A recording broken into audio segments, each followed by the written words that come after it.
Ihuriro ry'amashirahamwe yigenga mu muryango wa Afrika y'ubuseruko YACSOF rifadikanije n'ishirahamwe Akopa Burundi gishinze gutsimbataza amahoro gushika ku mahoro arama mu Burundi ryatunganije kuri 23 Nyakanga umwaka wa 2022 mu gisagara ca Bujumbura inama ku barongoye amashirahamwe yigenga akorera hano mu gihugu. Mu ijambo ryiwe ryo kugura iyo nama, Christophe Nyabenda yaserukiye ubushikiranganji mu byo bujejwe harimo intwari yo hagati mu gihugu, yasavye abarongoye amashirahamwe yigenga akorera mu Burundi gurumbira iryo huriro YACSOF kugira bashobore kurangura neza ivyo igihugu kibasaba no kugira uruhara rushitse mu itunganywa n'irangurwa ry'imigabo n'imigambi y'umuryango wa Afrika y'ubuseruko. Mufasoni Liliane Alex asanzwe ari umunyamabanga ntunganyabikorwa muri YACSOF yasavye ayo mashirahamwe kwinjira muri iryo huriro kugira bateze imbere umuryango wa Afrika y'ubuseruko. Izake Bakanibona ahagarariye YACSOF mu Burundi akaba ari nawe aserukira imbere y'amategeko Akopa Burundi aramyesha intumbero y'iyo nama. Intumbero y'uno munsi kugira ngo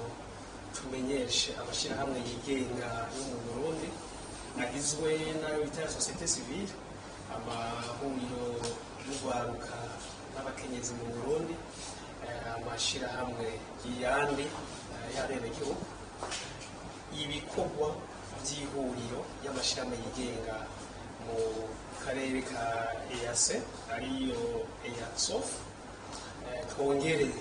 tubahamagarire kwinjira muri iryo shirahamwe kubera hari haheze igihe ibikorwa byaryo bidasa n'ibiboneka neza mu gihugu cy'u Burundi, bivanye n'uko abatari bake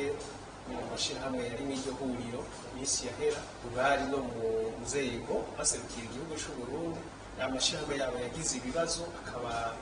atakiri ku rutonde rw'amashirahamwe akorera mu gihugu cy'u Burundi, kandi benshi muri bakaba batakiri mu Burundi, urumva kuba bitashobora kubandanya bigenda neza. Ubu rero ni ukugira ngo tubakangurire banze dukorane dushobore guterera natwe amashami yo mu Burundi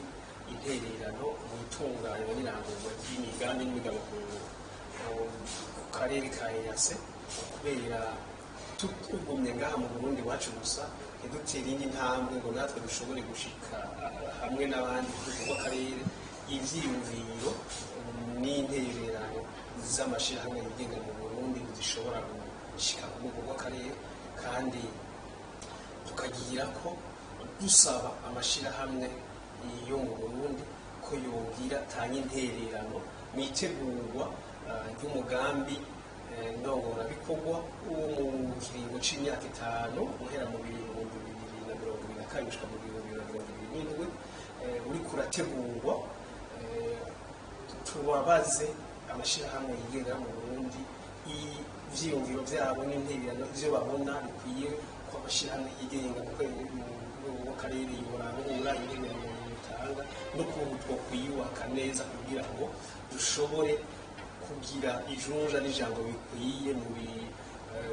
manama n'amakoraniro abategekanijwe ku rwego rw'akarere, dushikirize ivyiyumviro by'amashirahamwe n'ivyiyumviro by'abenegihugu bataba bashoboye gushika muri ivyo bibanza, ariko twebwe nk'amashirahamwe dushoboye gushikaho tugatanga ivyiyumviro byabo maze tukamenya n'ibivugirwa kugira ngo natwe tuzogaruke tubabwire ingendo ziba zafashwe n'ibyo ariko birakorwa kugira ngo bishobore kubafasha mu kurangura neza imirimo no kwiteza imbere no gukura inyungu mu vyiza biba biriko biraboneka mu karere. Turamenyeshe ko iryo huriro YACSOF rihurikiwemo n'amashirahamwe yigenga, ay'abenegihugu, ay'abakozi, amahuriro y'abakenyezi n'urwaruka hamwe n'ayandi mahuriro yo mu bisata bitandukanye bigize ubuzima bw'igihugu. Radio Televiziyo RTBB ni Burundi bwiza.